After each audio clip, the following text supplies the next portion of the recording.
WhatsApp ভাই বোনেরা, আসসালামু আলাইকুম। আশা করছি সবাই ভালো আছেন। আজ চলে যাচ্ছি ইউরোপ সাইপ্রাস, নিজের দেশের মাটি ছেড়ে। ঢাকা টু লার্নাকা সম্পূর্ণ যাত্রাটি আমার সাথেই থাকুন।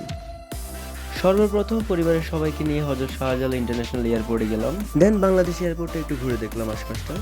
তারপর পরিবারের সবাইকে বিদায় দিয়ে ঢুকে পড়লাম এয়ারপোর্টের ভিতরে। তারপর বোর্ডিং পাসটা কালেক্ট করলাম। বোর্ডিং পাসটা কালেক্ট করার পরে ইমিগ্রেশনের জন্য বসলাম। আলহামদুলিল্লাহ, আমার ইমিগ্রেশনটা অনেক স্মুথলি হয়ে গিয়েছিল। যেহেতু সকাল থেকে না খাওয়া ছিলাম, তাই চলে গেলাম ব্রেকফাস্ট করতে। বলে রাখা ভালো, এখানে এয়ারপোর্টে আমার নিজের ভাই জব করে, তাই কিছু এক্সট্রা ফ্যাসিলিটিস লুফে নিলাম। খাওয়া দাওয়া শেষ করে এখন যাত্রার পালা, তাই কিছুক্ষণ বসেছিলাম নিজের জোনের অ্যানাউন্সমেন্টের জন্য।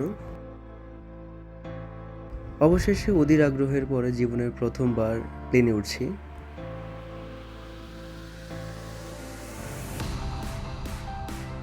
দেন প্লেনের ভিতর ঢুকেই নিজের উইন্ডো সিটটা দখল করে নিলাম। দেন আল্লাহর নাম নিয়ে প্লেন টেক অফ করলো। পাখির চোখ থেকে ঢাকা শহরটা খুব অদ্ভুত সুন্দর দেখাচ্ছিল। তার কিছুক্ষণ পরেই নিজেকে আবিষ্কার হলো মেঘের রাজ্যে। ইচ্ছে করছিল হাত বাড়িয়ে মেঘটা ছুঁই, তবে মাঝখানে ছিল প্লেনের জানালা, তাই আর মেঘ ছুঁ হলো না। তবে মেঘ দেখে নিজের মনকে শান্ত করলাম। ওয়াশরুমে গিয়ে নিজেকে একটু ফ্রেশ করে নিলাম। এখন কাতার ল্যান্ড করছি, আর এদিকে ভয়ে আমার ওয়াইফ গুটি শুটি মেরে বসেই ছিল। দেন ল্যান্ড করার পরে নিজের হ্যান্ড ব্যাগগুলো নিয়ে এয়ারপোর্টের ভিতরে ঢুকে পড়লাম।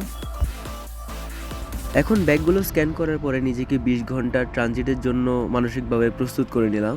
But to be very honest, Qatar এয়ারপোর্টটা অনেক সুন্দর, বাট 20 আওয়ার ট্রানজিটটা একটু বেশি হয়ে গেল। তারপর একটা ব্যাগেজ ট্রলি নিয়ে 4 ঘন্টা কম একদিনের যাত্রা শুরু করলাম। এখন আমি একটু চুপ থেকে আপনাদের কাতার এয়ারপোর্টে একটু ঘুরিয়ে দেখাই।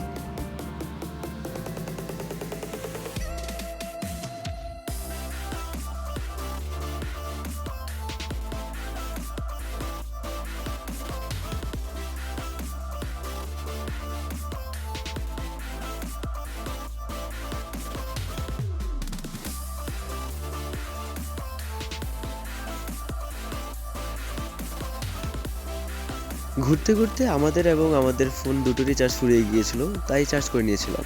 And this is the best view for Qatar airport. একটা গার্ডেনকে যে কতটা সুন্দর করে যায়, তা আমি কাতার না আসলে কখনো বুঝতেই পারতাম না।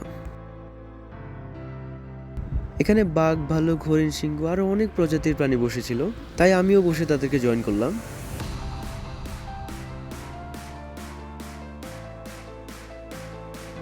ও হ্যাঁ, বলে রাখা ভালো, কাতার আসার পরে পানি হয়ে যাবে সোনার হরিণের মতো। 20 ঘন্টার ট্রানজিট শেষ করে এখন কাতারকে বিদায় দেওয়ার পালা। এত বড় এয়ারপোর্টে নিজের গেট নাম্বারটা খুঁজে পেয়ে খুশিতে আত্মহরা হয়ে লাফালাফি শুরু করলাম। তারপর বোর্ডিং পেপারটা চেক করিয়ে বাসে উঠে পড়লাম। বাস দিয়ে আমাদের প্লেন পর্যন্ত নিয়ে যাবে।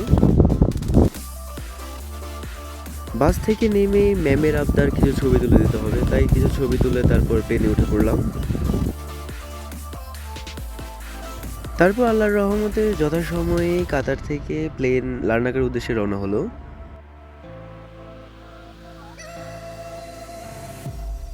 তারপর আমাদের ব্রেকফাস্ট দিয়ে দিয়েছিল, বাট সবার আগে আমি ব্ল্যাক কফি নিয়ে নিজেকে একটু সতেজ করে নিলাম। ব্রেকফাস্টটা এক কথায় অসাধারণ ছিল। If you want to try, book a ticket. Then 3 ঘন্টা 10 মিনিট জার্নির পরে আমরা ল্যান্ডিং করলাম লার্নাকা ইন্টারন্যাশনাল এয়ারপোর্টে।